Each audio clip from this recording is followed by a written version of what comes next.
Welcome back to Man Across the New Horizons. I'm dear darling, as you see what's going on our lovely island of Fawnhollow today, where you could probably tell from the title, we'll be talking about, I can't speak today.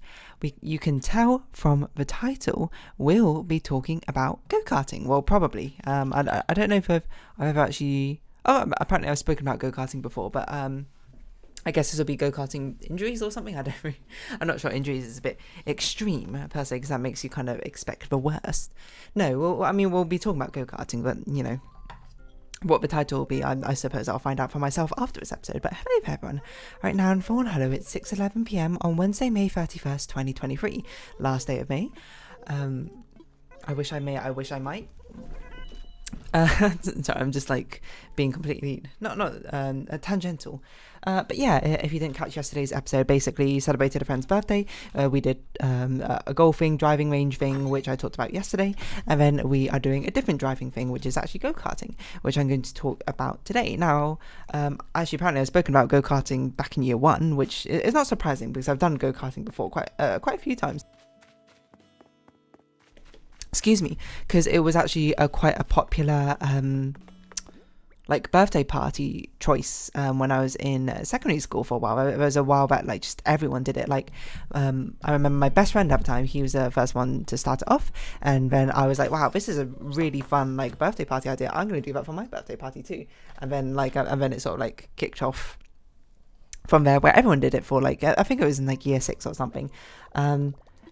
Probably like insanely expensive, so thank you to my parents for funding that.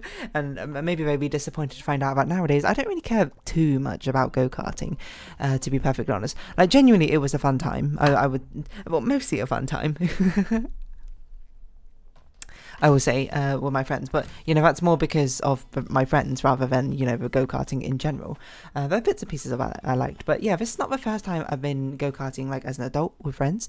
It was different when I was a child, because when you're a child, you have the whole track to yourself. It's just you and like 6 out of your other friends, so it's, I don't know, it feels like better, I suppose. That it feels like you're more aligned together, like you're all like obviously trying to race reasonably fast, but you're all friends and that sort of thing.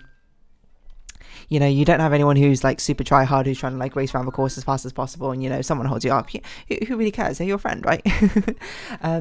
And you can probably see where this is going, as I don't know how to drive in real life. I know how to drive a go-kart, of course, and I guess I know broad concepts for driving, but nothing like, I've never really put it into practice. I've never taken driving lessons, but I can drive a go-kart around a course, but I'm not particularly good at it or anything. And you know, driving isn't something which particularly entices me or excites me. Like I know a lot of people, as soon as they hit the legal age for driving, they're like, yeah, I'm gonna learn to drive like immediately, because this is what I want to do for ages, with freedom associated with it, etc., etc.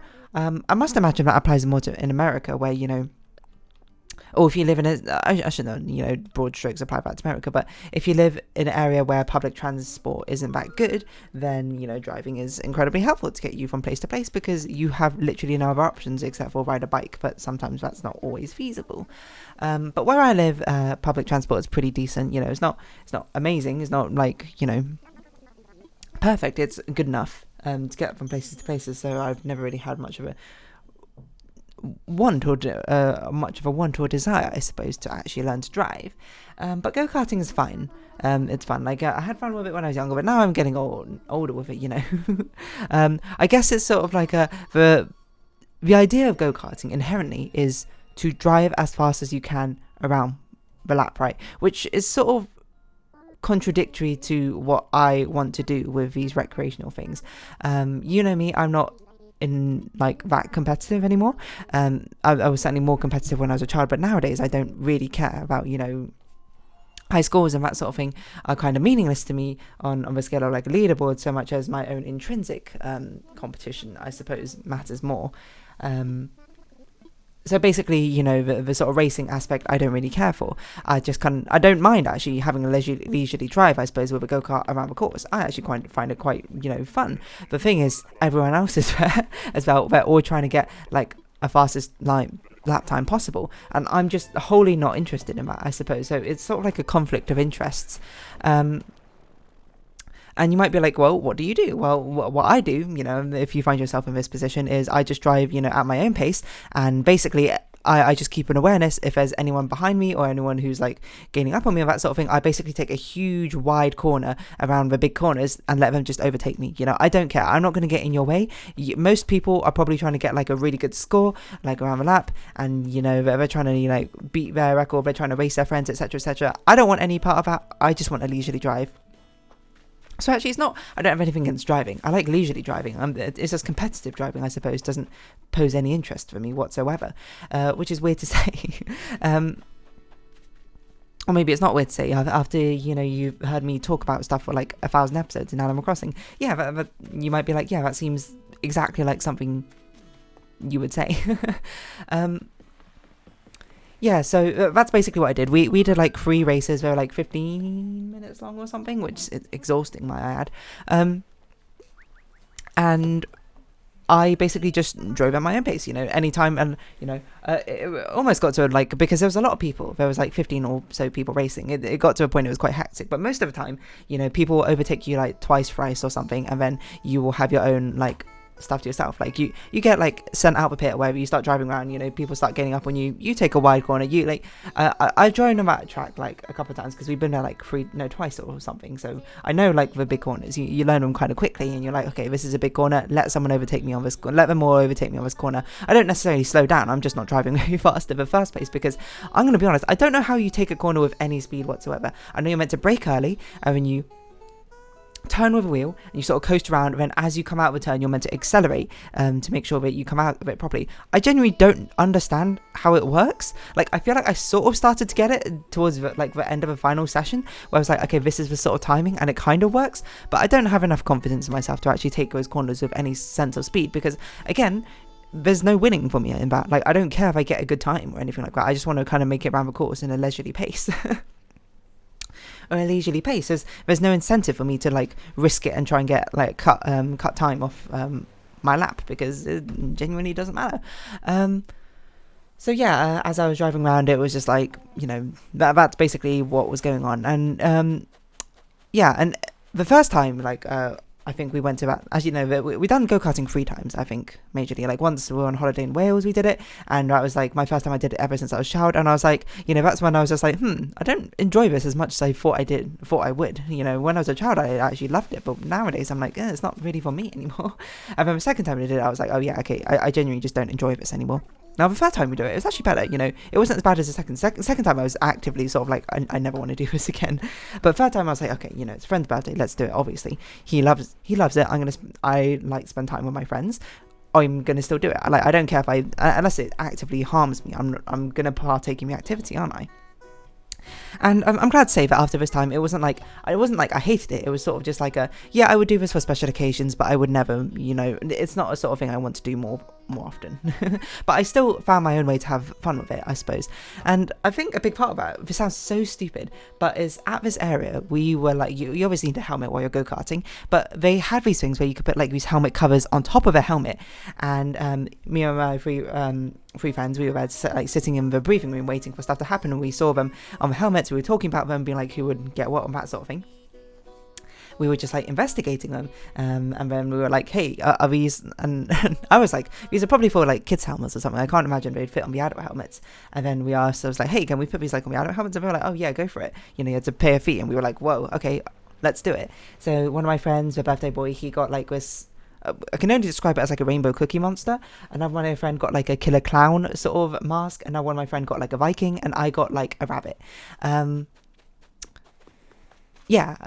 was basically it. So it was basically a super easy way for us to identify ourselves, because I remember the first time we did it, we found difficulty trying to identify ourselves. What we did is we stuck like stickers on the back of us, because that was during COVID-ish times, you know, when things was still much more like fiercely following regulations, so like everything was always like clean wrapped and sealed with stickers or whatnot. We took the stickers and did like different shapes on our back or something to try and differentiate us, but that's always like a little bit difficult to make out in the heat of a moment. This one's much easier. You can just see the helmet and be like, whoa, okay, I know exactly who that is.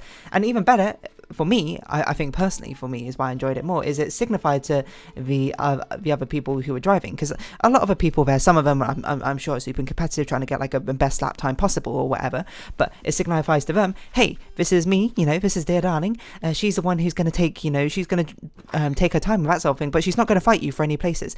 If she knows you're behind her, she's going to take the next like big corner extremely wide, and you can freely overtake then. And I think it was great, because that basically is exactly what happened. I was just keeping like constant awareness, like who, as I went around the corners and I saw like people coming from the other side, I was like, okay, I got pretty good at judging, being like, okay, that's someone who will probably overtake me in the next big corner, or maybe in 2 or 3 next big corners, at this corner or this corner. I was basically having my own game of go-karting, I suppose, as it went on, which is cool. It's like I found my own fun in it. So yeah, that's what happened, and it honestly had probably a great effect as well, because of course people would recognize me, I assume, on the racetrack, and be like, oh yeah, that's a person who I'll just overtake, because they're driving super slowly, and they overtake me every single time. And they probably, I think if you had any semblance of like go-karting skills, you'd be like, oh yeah, it's certainly not normal for someone to take the corner this wide, that's a little bit ridiculous, this person is letting me overtake. And a lot of the people just ended up like eventually just being like, putting up a hand, giving me thumbs up, like basically being like, hey, thanks for letting me pass. Like there's one person I remember who did it like every single time, and he was like, I assume he was racing super fast or something, because he overtook me many times during a race. Obviously my friends were doing it too, which is, they're my friends, of course, they don't have to do that. I assume it's kind of like built into the whole friendship thing, isn't it? But it's still appreciated nonetheless. Yeah, so genuinely, it sounds so stupid. Like, it's a cosmetic, which is obviously straight up my alley. I love cosmetics and things like this.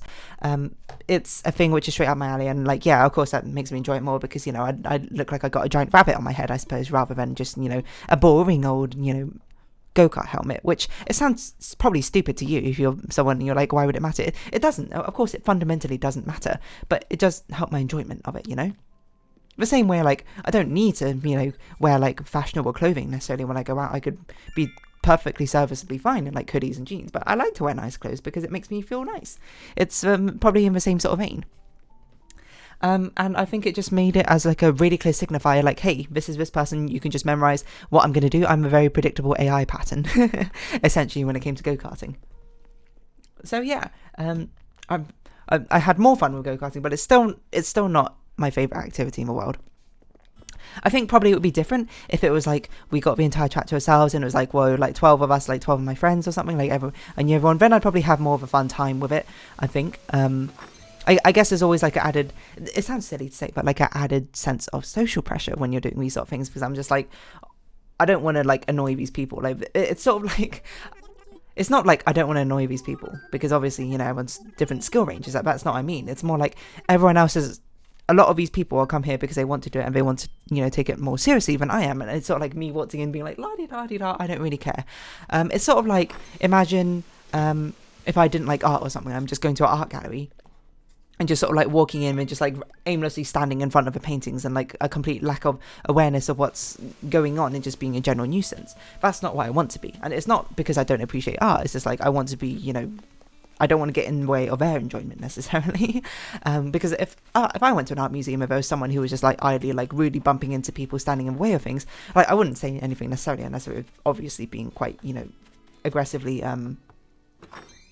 if it was deliberate, I suppose. But it would cross my mind to be like, hey, come on, buddy, just like pay attention to what you're doing. I don't want to be that person, I suppose, with regards to go-karting, where we'd be like, hey, come on, buddy, just like, you can take this corner, or like, come on, let me pass if you're not going to go quickly. So I don't know, and I think it actually did help my enjoyment of it. But now onto the creme de la creme, I suppose, of this whole go-karting thing. I got seriously injured, and I think my friends, like, sorry, I shouldn't say seriously injured, because that, again, makes it sound like I've broken a bone or something. I got pretty bruised and banged up, I suppose, from the entire go-karting experience. Like, it's a workout, weirdly. It kind of feels like a workout. Jade. No, Opal. Yeah, sorry, Jade's someone else, I think. It's not like the biggest workout in the world. I don't really go to the gym or anything, but like my arms were so tired afterwards. Like I said during the third race, I was finding difficulty actually steering because the amount of effort it took to actually turn the steering wheel, fight against the friction, the traction of the tires on the ground. I was basically like putting my whole arm into it. And then even worse is afterwards, like as we were like going home, I was like, oh, my back kind of hurts. It's like kind of sore on my shoulder blades. And then, after like I got undressed for that evening to change into my pajamas, I looked in a mirror. I had like 2 massive bruises on the backside, like around my shoulder blades, very incredibly red as well. And even more amusingly, at the time, I didn't notice there was 2. I only saw one, and I saw the smaller one on my right side. And I sent a photo to my friends. And I was like, whoa, the bruise, the bruise that I was like, the pain in my shoulder blade, or the bruising I thought I might have had, way worse than I thought. It was extremely red. My friends were like, what the heck? And then I haven't even told them this yet, but there's identical one on the left side, and it's even bigger than the other one. So I don't know how this happened. I assume it's just due to the shape of the chair, me sort of like turning the corners, leaning into the chair, etc., etc. Ending up like putting pressure on there and like bursting those blood vessels or something. Like the inside of my knees a little bit bruised, like it hurts like near my kneecap, I suppose, just slightly on the inside, but it's not like that painful or anything. Like none of these are painful. It's only painful if you push onto it or something. But the biggest thing is my arms was so dead. It like feels everything just sort of ached and was so tired. it's crazy. Because it doesn't feel like it should be a workout. I even said that I had difficulty getting out the go-kart on the final round because like my arms were shaking as I was like trying to push myself up.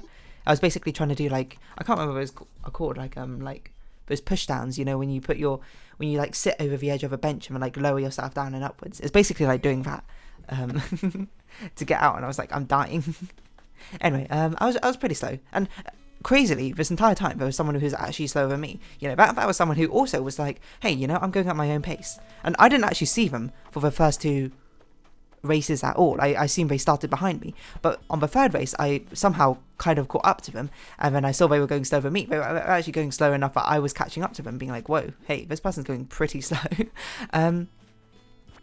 And when I thought about it, I was like, I could overtake them, but then I was like, no, the second time I was doing go-karting, I was really looking and itching to try and overtake someone, because I was like, I was going in with the wrong mindset. I was like, I should be trying to do as well as I can. And this time I was like, no, you know what, I don't want to. Instead I slowed down a little bit and just let them dictate my pace. I kept a good distance away from them because it's kind of annoying to overtake 2 people at once, but I just kept them like in vision, I suppose, all the time. So then like I just let them be like the pace car for myself, for my pace, and honestly had a great time because of it. So yeah, I guess the long and short of it is like I like aiming at, I don't have anything against driving, and I think it's probably enlightened for me. If I did learn to drive, I would do it for 1, only practical purposes, and 2, I would not mind driving like in a casual sort of like, I don't mind the actual driving itself, it's just everyone else on the road, I suppose, which is a big part of driving. So yeah. Anyway, I got rather bruised up basically from go-karting. It's slowly getting better. It's just aches and pains, I suppose. It's not like the worst thing in the world, but I don't know. I guess we'll call this like helmet covers or something. Because those helmet covers, actually the MVP, I think, of a go-karting experience. Like it's interesting because we're a group of 4 who we do a lot of these things, and two of my friends that like probably really love go-karting, I'm going to be honest there, and they're actually genuinely pretty good at it. They were racing each other. I can't remember who won in the end, and then it's just like me and my other friend, we're just like, yeah, we're not really into it to be honest, but we're just here to have fun with our friends, or attempt to. It's just, I don't know. I guess when I was going to talk about it today, I would have thought that it would be because of it feels stress inducing, that I don't want to like cause a crash, and obviously I don't want to cause a crash, but it's more like, I guess it's the stress of the mismatched aims and goals, I suppose, from it in the first place. Because yeah, as I discovered for myself, if it was an empty track and I was just driving around sort of leisurely, I think I actually genuinely would have a really fun time doing go-karting. But it's just like the fact it's now in a race environment and it's not like that, I'm just like, it's terrible. There's a thing where in go-karting they've put on an amber light flashing to be like, hey, there's been an accident or something, or like you need to slow down either at the start of a race or the end of a race, or something's happening, or like we just come out from like a red light stop. And I was like, this is perfect, because you're not allowed to overtake, everyone's driving reasonably slowly, just leisurely around the lap. And I was like, this is perfect. I wish it was always like this. Which sounds so stupid to say, but it's genuinely true. That's when I had the most fun, I think, when it was just leisurely driving. So yeah, I've reflected and learned upon myself. It's not the go-karting itself I hate or strongly detest. It's the racing aspect of it. I quite like just leisurely go-kart driving. Who'd have thunk it? Actually, that makes sense to me now I think about it. Anyway, I'm going to round this episode off here. I don't know what I'm going to call it, but if you have been watching, thank you very much. It's been Animal Crossing New Horizons. I've been Dear Darling. Likes, comments, subscription, shares, greatly appreciated. Twitter, Discord down below. Hope you see each other again, but for now, it's our farewell. So until next time, bye-bye for now.